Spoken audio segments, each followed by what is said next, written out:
T'es prêt? Je peux commencer. Bonjour tout le monde, c'est Raphaël, on se retrouve aujourd'hui sur ma chaîne pour une nouvelle vidéo. J'avais trop envie de faire le Mid-Year Book Freakout tag. C'est un tag que j'ai déjà fait l'année dernière. Là, ça fait quelques jours que je le vois pas mal passer sur YouTube. Et c'est un tag, en fait, mine de rien, que tu peux refaire chaque année, puisque chaque année, c'est pas les mêmes lectures. C'est un petit peu, en fait, un bilan de cette début d'année, en fait, de cette première moitié d'année. Donc, je me suis dit que cette année, j'allais faire le Mid-Year Book Freakout tag saison 2021. On commence maintenant. La première question, bien évidemment, c'est le meilleur livre lu jusqu'à maintenant. Au départ, j'avais fait une liste, il y avait 3, 4, 5 livres dedans. Je me suis dit non, tu vas t'arrêter. Et vraiment, les deux qui ressortent le plus. J'ai lu le tome 2 de Six of Crows et c'est un de mes coups de cœur de cette année. J'étais obligée de parler du tome 2 de Six of Crows. J'étais obligée. J'avais eu un coup de cœur pour le premier tome. C'est rien du tout par rapport au deuxième tome. Et le deuxième dont il fallait que je parle, c'est aussi un tome 2. Le tome 2 de Sang et de Rage de Tomi Adeyemi, donc d'Ombre et de Vengeance. J'avais eu un coup de cœur pour le premier tome. Mais la révélation en fait du premier tome, et du coup je m'attendais, j'avais un putain d'espoir sur celui-là, pour que ce soit aussi un gros coup de cœur. Et du coup j'ai pas le coup de cœur, vous savez, genre vous découvrez et vous êtes surpris en mode oh purée mais en fait j'aime beaucoup trop.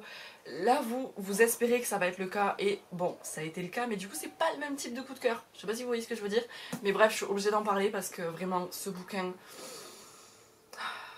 c'est une histoire de magie, une magie qui a été opprimée par le passé. Je pense qu'il doit y avoir un tome 3, clairement, vu comment ça se termine, c'est obligé qu'il y ait un tome 3. Oh ça me fait trop rire.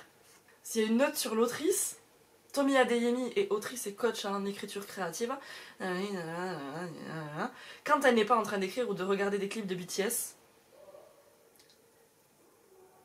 elle blogue sur l'écriture créative sur son site tomiadeyemi.com.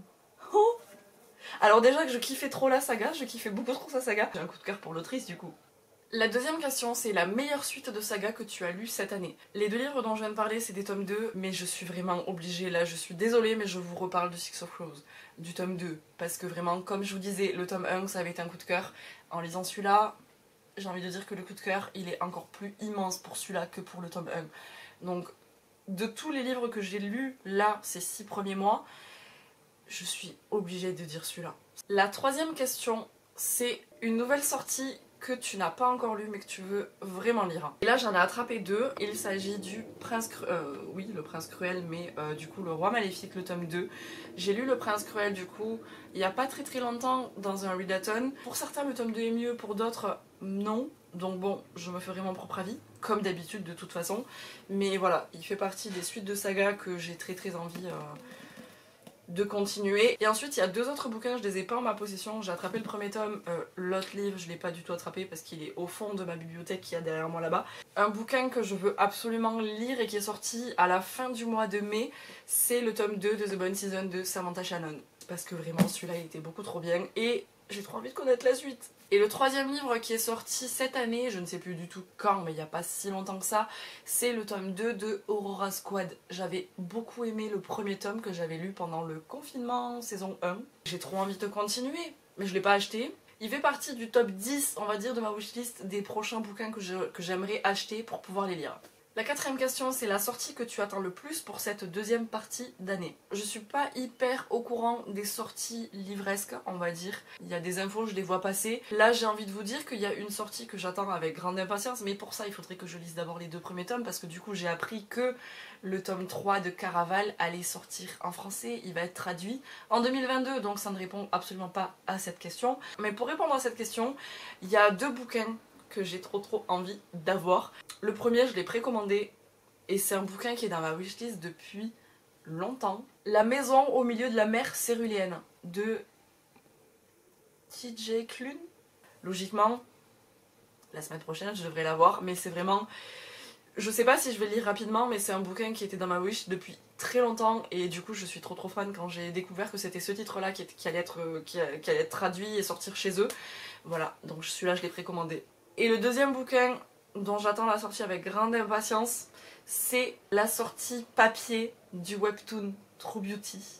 Il y a le drama de True Beauty qui est sorti en début d'année, donc un de mes coups de cœur drama. C'est adapté d'un webtoon que j'ai commencé mais que j'ai jamais continué puisque ma tablette n'a plus de batterie et que je la mets jamais à charger. J'attends avec grande impatience sa sortie en version papier. La cinquième question, c'est la plus grande déception que tu as eue depuis le début de l'année. Les personnes sont des incarnations physiques des différentes saisons de l'année. J'ai adoré l'univers, par contre, il n'est pas exploité comme il faudrait en fait, je trouve. Je suis déçue dans ce sens-là. J'arrive pas trop à résumer ce que je pense de ce bouquin, mais c'est ma déception de l'année, dans le sens où j'aurais pu avoir un coup de cœur pour ce livre, mais le fait que ce soit pas développé... Est-ce que c'est la faute à la traduction sur certains trucs que j'ai trouvé trop rapides et peut-être pas hyper bien amenés? Peut-être, je ne sais pas. Je suis déçue en fait parce que ça aurait pu être un gros coup de cœur et il manquait trop de choses dedans. La sixième question, c'est ta plus grande surprise depuis le début de l'année. Si vous avez vu mon dernier vlog, vous savez que j'ai enfin attaqué la sélection de Kirakas. J'ai envie de dire que c'est ma plus grande surprise parce que je m'attendais tellement à ne pas aimer. J'ai lu les 2 premiers tomes, j'ai les 2 tomes suivants qui sont dans ma palle, que je compte lire cet été parce que je trouve en fait, mine de rien, que c'est une saga qui est parfaite pour l'été. Je passe vraiment un très bon moment en lisant ces bouquins. La 7ème question, c'est ton nouvel auteur préféré. J'ai envie de dire Tomi Adeyemi là. Il parle de BTS dans sa bio. Tomi Adeyemi. Sa saga de sang et de rage du coup avec le premier et le 2e tome, ce sont ses 2 premiers romans, mais c'est vraiment une autrice que j'ai envie de suivre et voilà, de suivre ses prochaines sorties. La 8ème question, c'est ton nouveau crush de fiction. Et là, je savais pas du tout qui répondre. Et là, je me suis dit, si, il y en a un que t'aimes beaucoup quand même. Alors j'ai pris le tome 3 parce que j'ai pris dans ma palle qui est juste à côté, mais je ne l'ai pas encore lu. J'ai lu les 2 premiers tomes et j'ai lu le tome 2 en fait cette année. J'ai envie de répondre Damon. Voilà, c'est tout. La 9ème question, qui est quand même un peu différente, c'est ton nouveau personnage préféré. Et là en fait il y en a plein que j'ai beaucoup aimé, il y a énormément de personnages que j'ai beaucoup appréciés dans tous mes livres. Quand je regardais un petit peu sur la liste, sur mon bullet journal de ma liste de livres lus, j'étais en train de me dire quels personnages sortent un petit peu du lot, et Achille et Patrocle. Je me suis énormément attachée à eux et voilà, c'est un bouquin que j'ai lu il n'y a pas très longtemps. Un bouquin qu'il faut absolument avoir lu. N'ayez pas peur du côté mythologie grecque.